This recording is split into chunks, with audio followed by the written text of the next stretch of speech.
India में inflation बढ़ रहा है लेकिन पैनिक की कोई ज़रूरत नहीं है। मार्च में इन्फ्लेशन लगभग 3.5% तक आ गया था और अभी जो डेटा आया रिसेंटली उसमें लगभग इतना ही दिखा रहा है। फ्यूल प्राइसेस सडनली बढ़ रहे हैं लेकिन फिर भी इंडिया अभी भी आरबीआई कहता है कि आरबीआई के कंफर्टेबल जोन में है। तो रियल स्टोरी क्या है? क्या इन्फ्लेशन कंट्रोल में है या फिर क्या एक हिडन क्राइसिस बिल्ड हो रहा है जो कि बबल की तरह आगे जाके बर्स्ट होने के चांसेस है? इस वीडियो में हम समझेंगे और मैं आपको समझाऊंगा कि क्यों प्राइसेस बढ़ रहे हैं लेकिन सिचुएशन अभी भी अपने कंट्रोल में है एंड फ्यूचर में इसके क्या रिस्क आ सकते हैं। तो जैसा कि आप हेडिंग में देख सकते हैं, इंडियाज इन्फ्लेशन स्टोरी 2026। 2025 इंडिया के लिए काफ़ी अच्छा रहा, है ना। पिछले कल की बात भी करें तो मैंने करंट अफेयर्स के आपके जो रोज 9 बजे हमारा वीडियो आता है करंट अफेयर्स का, उसमें भी मैंने आपको एक्सप्लेन किया था कि किस तरह से इंडिया ने क्राइसिस को नेविगेट किया है और किस तरह इंडिया सिर्फ आसानी से चुप रहकर इस पूरी क्राइसिस को हैंडल कर रहा है। तो यहाँ से हमारे देश के लिए क्या अच्छा है क्या नहीं है, किस तरह से चीज़ें करनी चाहिए, उसको हम देख के समझते हैं। ठीक है, अब सबसे पहले बात करते हैं इंडिया के इन्फ्लेशन स्टोरी की। मतलब कंट्रोल तो है बट प्राइसेस बढ़ रहे हैं। सबसे पहले देखते हैं डेटा। इन्फ्लेशन राइजिंग मतलब बढ़ तो रहा है बट अलार्मिंग नहीं है ना, चिंताजनक नहीं है। तो जो मार्च का सीपीआई इन्फ्लेशन था वो लगभग 3.5% के आसपास का डेटा मिला है। उसके पिछले महीने की बात करें तो आप दो लगातार महीनों में देख सकते हैं कि 2.75 3.2, और जो मार्च का महीना था वो ये है ना। आज की तारीख हमारी जो है वो 9 अप्रैल की है। तो 9 अप्रैल के हिसाब से ये डेटा हमारे सामने है। अब अपवर्ड ट्रेंड तो हमको देखने को मिल रहा है कि धीरे धीरे ना इन्फ्लेशन ऊपर जा रहा है, 2.75 से 3.2, 3.2 से 3.5। अब इसमें सबसे बड़ी चीज क्या है कि ये मॉडरेट है। मतलब जो आरबीआई का टारगेट है, कल के वीडियो में हमने समझा था 4% का जो टारगेट है इन्फ्लेशन को हैंडल करने का, और इसमें +-2% तक आरबीआई डिवेट कर सकता है। मतलब आरबीआई की जो बैंड है वो 2% से लेके 6% तक की है। जब 2% से 6% तक की अपने बैंड का है, लिमिट है, तो 3.5 कंफर्टेबल जोन में है। इसीलिए आरबीआई जो कहता है कि जो टारगेट 4% का है वो 14 मंथ से लगातार हमारा इन्फ्लेशन 4% से नीचे रहा है। तो जो टॉलरेंस बैंड है, इसे हम टॉलरेंस बैंड कहते हैं आरबीआई का। ठीक है, अब इन्फ्लेशन टारगेट से कम होना मतलब काफी रेयर है मैक्रो इकोनॉमिक स्टेबिलिटी के लिए, है ना। अब बिलो टारगेट रहा है तो काफी रेयर रहा है इंडिया में, क्योंकि इंडिया में हमेशा ही इन्फ्लेशन हायर साइड पे ही रहता है हमेशा। ग्लोबली बात करूं तो यूएस का जो इन्फ्लेशन है वो 2022 में सबसे ज्यादा पीक किया था, वो 9% किया था 2022 में। और यूरोप ने भी उस टाइम लगभग डबल डिजिट का इन्फ्लेशन फेस किया था। अब ये अभी क्यों मैटर करता है, मतलब आज के लिए हमारी क्या इंपॉर्टेंस है? आज के लिए तीन चीजें प्रॉब्लम है ना। मैं यहाँ पर आपको बता देता हूँ। पहला है ऑयल प्राइसेस। तो एक कॉन्फ्लिक्ट की वजह से ऑयल प्राइसेस बढ़ रहे हैं। जब ऑयल प्राइसेस बढ़ रहे हैं तो इंडिया प्राइस स्टेबिलिटी की तरफ जा रहा है ग्लोबल शॉक्स के बाद भी। अब यहाँ पे बात सब सिंपल सी ये है समझने की कि जो ऑयल प्राइस राइज हो रहा है और जो सप्लाई चेन में डिसरप्शन आ रहा है, ठीक है, oil price rise and supply chain disruption, और दूसरा है हमारे करेंसी पे प्रेशर। ये तीन रीजंस की वजह से ये हमको प्रॉब्लम फेस करनी पड़ रही है। अब इन तीनों चीजों की जगह ये आप एग्जाम में लिख सकते हैं, अगर आप किसी Indian economic service, economics optional, RBI DPR, इनके एग्जाम की तैयारी कर रहे हैं तो आपको ये 3 पॉइंट काफी काम आने वाले हैं। अब यहाँ पर जो चीजें वो ग्लोबल शॉक्स तो हैं ही, मतलब जो चीज हम कर सकते हो तो हम कर ही रहे हैं बट ग्लोबली है, तो इसलिए चीजें हमारे हाथ में नहीं है। वार्निंग क्या हो सकती है? वार्निंग है इन्फ्लेशन का ट्रेंड का जो है ना वो वापस बढ़ रहा है। मतलब अभी हाई नहीं है बट डायरेक्शन ऊपर का ही है, और डायरेक्शन मैटर करता है। मतलब trend is more important than current level. ठीक है, इसी में देखते हैं इंडिया आज तो स्टेबल है बट प्रेशर बिल्ड हो रहा है सरफेस के नीचे, है ना। तो आप समझे कि धीरे धीरे पानी बॉयल होगा। तो काम सी बिफोर स्टॉर्म कहते हैं ना, फेमस, तूफान के पहले की शांति है। तो कहीं ना कहीं हमको ये समझना पड़ेगा कि भाई अगर चीज़ें मैनेजेबल हैं बट इंडिकेट कर रही हैं कि फ्यूचर में तकलीफ हो सकती है, तो उस हिसाब से आरबीआई को प्लान करना है, जिसके लिए आरबीआई तैयार है। और आरबीआई ने काफ़ी अच्छे से चीज़ों को नेविगेट किया है। अगर मैं पिछले साल से टैरिफ की बात करूं तो आरबीआई ने काफ़ी अच्छे से उसको मनूवर भी किया था, करेंसी को भी मॉडरेट रखते हुए एक्सपोर्टर्स को हेल्प की थी। बट अब इम्पोर्टर्स और अपने इम्पोर्ट्स हर्ट हो रहे हैं, तो इसीलिए ये प्रॉब्लम बढ़ रही है। इसीलिए रुपये को थोड़ा कंट्रोल करने की ज़रूरत है। पर जैसे कि 2 हफ्ते का सीज फायर था, अभी अनाउंस किया था, बट इसराइल ने कहा कि हमारा कोई सीज फायर नहीं है। और स्ट्रेट ऑफ हॉर्मुज पहले लगभग जैसा था कि सभी उसमें से आ जा सकते थे, बट अब ईरान स्ट्रेट ऑफ हॉर्मुज के साथ ऐसे कर रहा है जैसे स्ट्रेट ऑफ हॉर्मुज सिर्फ ईरान का है। तो कहीं ना कहीं ये चीज़ें अभी भी अनसर्टेनिटी बनाए रखी हैं सप्लाई चेन में।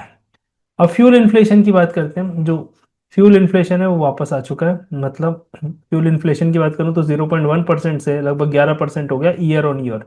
मतलब ईयर ऑन ईयर मतलब आज, इस साल, in comparison to same period पिछले साल। एमओएम मतलब इस साल का महीना और पिछले साल का महीना, ठीक है सेम।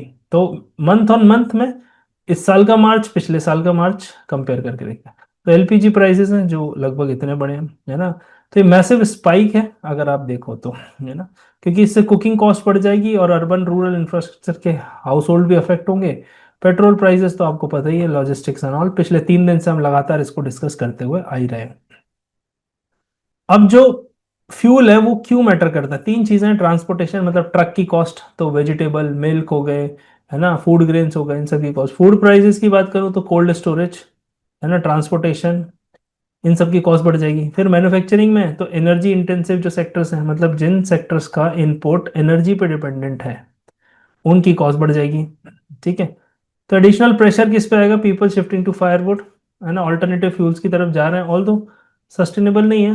अब पीएम उज्ज्वला योजना के चक्कर में हमने सबको एलपीजी पे शिफ्ट किया था। कुछ कुछ जगह सिस्टम अभी भी है, तो टेम्परेरी ये हमारे सप्लाई शॉक को तो ठीक कर सकेगा, बट लॉन्ग रन में तो ऑब्वियसली ये सोल्यूशन नहीं है। तो सब्स्टिट्यूशन इफेक्ट आपको यहाँ देखने को मिल रहा है, मतलब डिमांड बढ़ी, प्राइस बढ़ी, है ना, डिमांड बढ़ी और प्राइस बढ़ी। तो ये आप देख सकते हो कहीं ना कहीं क्राइसिस में हमको ऐसी चीज़ें देखने को मिलती हैं, है ना। एलपीजी की डिमांड भी बढ़ रही है, प्राइस भी बढ़ रही है। तो substitution effect is the new inflation source, ये आपका कॉन्सेप्ट है इकोनॉमिक्स का, ठीक है। अब हिस्टोरिकली अगर देखें तो 2008 की बात करता हूँ, 2008 में भी क्राइसिस आई थी। और जो 2008 की क्राइसिस थी वो ग्लोबल फाइनेंशियल क्राइसिस थी, उसमें इन्फ्लेशन सर्ज हुआ था। तो जब इन्फ्लेशन बढ़ा था इंडिया में भी हमने देखा था काफ़ी तेज़ी से महंगाई बढ़ी थी। आपको याद नहीं हो तो अपन पेरेंट्स से पूछेगा उस पीरियड में। और 1973 में भी ये था, हमने परसों के दिन भी डेली न्यूज़ में जो 9 PM आती है उसमें हमने डिस्कस किया था। 1973 में भी स्टैग्नेशन और इन्फ्लेशन एक साथ था, तो उसे स्टैगफ्लेशन कहते हैं। तो वो स्टैगफ्लेशन की कंडीशन भी वहाँ बनी थी। मतलब जो फ्यूल है ना, वो एक ट्रिगर है इन्फ्लेशन का। तो इसीलिए ये दो चीज़ें बहुत ज़्यादा इंपॉर्टेंट है। अब यहाँ से बात करते हैं कि क्या क्या एग्जैक्टली अंडर कंट्रोल है। मतलब फूड इन्फ्लेशन की बात करें तो फूड इन्फ्लेशन की रेंज लगभग इतनी है, फेब में ये इतने लेवल पे था, मतलब मॉडरेट है, मैनेजेबल है, ठीक है। आपको कैसे पता है मॉडरेट है मैनेजेबल है, क्योंकि आरबीआई ने एक टारगेट सेट किया है। वेजिटेबल प्राइसेस हैं अभी डाउन पे ही चल रहे हैं, मतलब टोमेटो को देख लो, अनियन को देख लो, इनकी साइकिल जो है वो स्टेबलाइज्ड है, तो उसमें कोई टेंशन नहीं है। सीरियल की बात करूँ तो काफ़ी सारा बफर स्टॉक एफसीआई ने बना रखा है, फूड कॉर्पोरेशन ऑफ इंडिया ने, तो जो कि हमको हेल्प करेगा टेम्परेरी मिसमैच में। और गोल्ड और सिल्वर के प्राइस अगर आप मंथ ऑन मंथ देखोगे तो भी रिड्यूस हुए हैं, तो इससे सीपीआई जो इन्फ्लेशन का इंडेक्स है उसकी बास्केट पे भी, है ना, उसको ईज आउट होगा, मतलब प्रेशर कम रहेगा। अब प्रॉब्लम क्या है, क्या बढ़ रहा है, पल्सेस बढ़ रही है, डोमेस्टिक की शॉर्टेज है, इसीलिए प्राइसेस आप देखो तो पल्सेस के प्राइसेस बढ़ रहा है। इसी में मैं ऑयल और फैट की बात करूँ तो इंपोर्ट डिपेंडेंस है, जैसे कि पाम ऑयल हो गया, है ना, सनफ्लावर ऑयल हो गया, ये दोनों हम इंपोर्ट डिपेंडेंट है। तो ये दोनों मंडी प्राइसेस, और यहाँ से हम अंदाज़ा लगा सकते हैं कि इनका प्राइस बढ़ रहा है। ग्लोबल फैक्टर में भी है, क्योंकि इंडोनेशिया की एक्सपोर्ट पॉलिसी चेंज हुई है, प्लस यूक्रेन रशिया का वॉर ख़त्म ही नहीं हो रहा है, तो वो भी एक रीज़न है इनके पीछे के प्राइस बढ़ने का। अभी अगर स्ट्रक्चरल इंसाइट की बात करूं जो कि आपके एग्जाम के लिए बहुत इंपॉर्टेंट है, और as a human being to understand economics ये सबसे ज़्यादा वाइटल है, कि फूड का जो वेट है ना वो रिड्यूस किया गया सीपीआई की बास्केट में। मतलब 100 आइटम में से 45% लगभग फूड आइटम्स हुआ करते थे जो फूड के इन्फ्लेशन को इम्पेक्ट करते थे, अब उसको कम किया गया 36% तक। मतलब फूड प्राइसेस जब बढ़ेंगे तो सीपीआई उस स्पीड से इफेक्ट नहीं होगा जैसे पहले होता था, क्योंकि सिर्फ फूड नहीं होता, अर्बन एरियाज में और भी चीज़ें होती है, रेंट होता है, ट्रांसपोर्टेशन, सारी चीज़ें, तो उनको अकोमोडेट करने के लिए फूड का वेटेज कम किया गया, जिससे फ्लक्चुएशंस भी कम है। बट आप यहाँ से देख सकते हैं तो एक ये स्ट्रक्चरल इंसाइट है आपके लिए बहुत ज़्यादा ज़रूरी है। अब इसका सिंपल सा मीनिंग है कि मिडिल क्लास बढ़ रही है और कंजम्पशन जो है ना वो सिर्फ फूड पे डिपेंडेंट नहीं है, रूरल एरिया की तरह डाइवर्सिफाइड हो रहा है। मतलब इंडिया अब लेस डिपेंडेंट है फूड इन्फ्लेशन पे, बाकी के इन्फ्लेशन भी इम्पेक्ट कर रहा है। मतलब फूड तो क्रूशल है ही, बट आपकी बाकी चीज़ें भी खर्चा बढ़ा रही है। जैसे फॉर एग्जांपल, पहले आप 70% ऑफ योर इनकम फूड पे खर्च किया करते होगे, ठीक है, आपकी 20,000 रुपये मंथली सैलरी थी, 70% मतलब लगभग 14,000 आप उस पर खर्च करते थे। बट अब क्या हो गया, जैसे ही आपकी सैलरी 20,000 से मान लीजिए 40,000 हो जाती है, तो आपका percentage on spending on food है वो सेम नहीं रहेगा, वो चेंज हो जाएगा, है ना। तो आप गुड्स सर्विसेज पे करोगे, गैजेट्स पे करोगे, मतलब फूड अभी भी एसेंशियल पार्ट है सैलरी डबल होने पे, बट स्टिल जो परसेंटेज है वो रिड्यूस हो रहा है। इसके पीछे का लॉजिक ये है, ठीक है। तो इट्स नॉर्मल है, इकोनॉमी ग्रो करती है, ऐसा करना होता है। रुपी और सप्लाई चेन की बात करें, है ना, तो रुपी का डिप्रिसिएशन है। अब हर जगह हाहाकार मची हुई है कि रुपी तो गिर गया, रुपी ये हो गया। अब रुपी का जो डिप्रिसिएशन है ना उसकी कोई वैल्यू फिक्स नहीं है कि ये वैल्यू हमारे लिए कंफर्टेबल है। हम डिमांड सप्लाई के हिसाब से उसको देखते हैं कि कौन सा फिगर हमारे लिए कंफर्टेबल है। इससे क्या हो गया, इंपोर्ट हमारे कॉस्टली हो गए। मतलब सेम कमोडिटी अब महंगी हो गई, ज़्यादा पैसे देने पड़ रहे हैं सेम ऑयल लेने के लिए। ऑयल शॉक की वजह से सप्लाई चेन में डिसरप्शन भी आ गया, जैसा कि हमने देखा $100 पार हो गया था। तो पहले $100 मान लो 80 रुपए के हिसाब से था, तो आपको 8,000 रुपये देने पड़ते थे पर $100।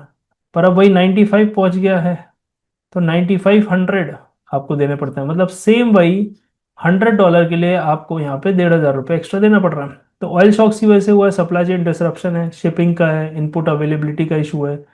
तो इससे इम्पैक्ट क्या हुआ, इंटरमीडिएट गुड्स, मतलब जो इंडस्ट्रीज हैं, जो रॉ मटेरियल की कॉस्ट उनकी बढ़ जाएगी जो मिडिल ईस्ट से आता था।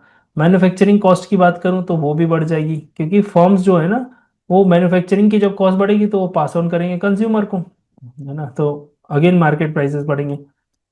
और कोर इन्फ्लेशन पे भी प्रेशर बढ़ेगा। कोर इन्फ्लेशन का मतलब है सीपीआई में से जब फूड और फ्यूल हटा देते हैं तो कोर इन्फ्लेशन बन जाता है। मतलब सीपीआई में दो फ्लक्चुएटिंग पैरामीटर हैं, एक फूड है एक फ्यूल है, जो जिनकी प्राइसेस ऊपर नीचे होती रहती है।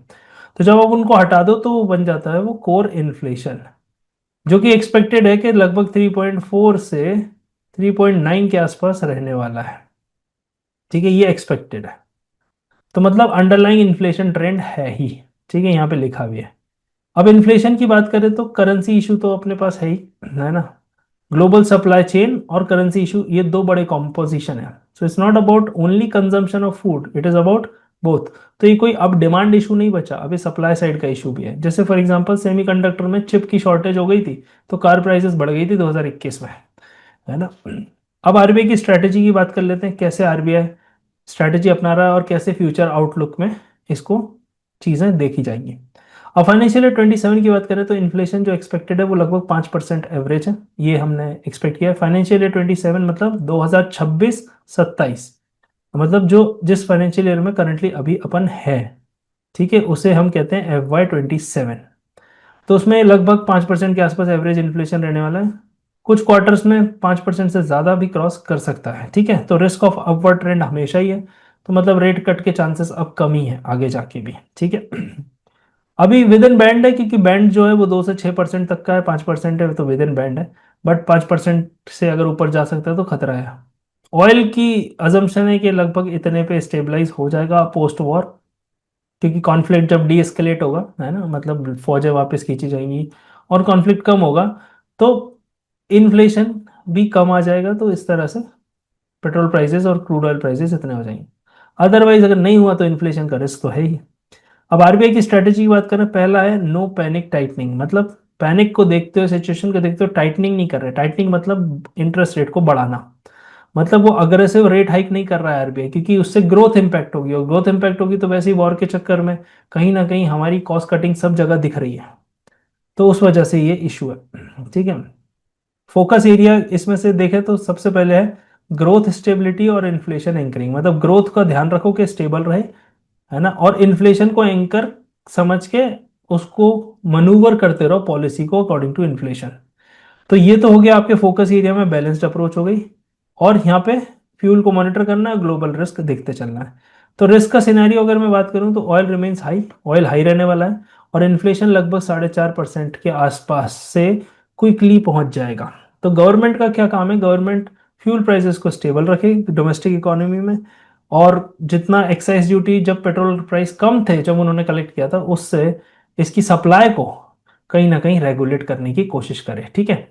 अब इसमें सबसे बड़ी इंपॉर्टेंट चीज़ ये है कि जब हम इंडिया का इन्फ्लेशन देखते हैं, जो आज तो कंट्रोल्ड है, बट फ्यूचर में तीन चार चीज़ों पर डिपेंड करता है, जैसा कि मैं आपको पहले भी बता चुका हूँ। पहला डिपेंड करता है ये ऑयल पे, दूसरा है ग्लोबल जियोपॉलिटिक्स पे, मतलब इसको मैं सप्लाई चेन बोल सकता हूँ। ठीक है। और तीसरा है हमारे करेंसी मूवमेंट पे।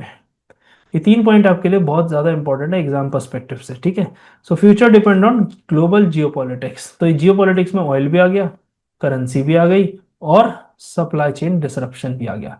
तो India's inflation is not rising because Indians are spending more right now, it is rising because world is becoming more expensive. तो ये लाइन आप एग्जाम में लिखोगे, आपको काफी मार्क्स मिलेंगे। इसके अलावा आपको कोई क्वेरी कंसर्न हो तो नीचे दिए गए फोन नंबर पे आप कांटेक्ट कर सकते हैं if you are interested in any course.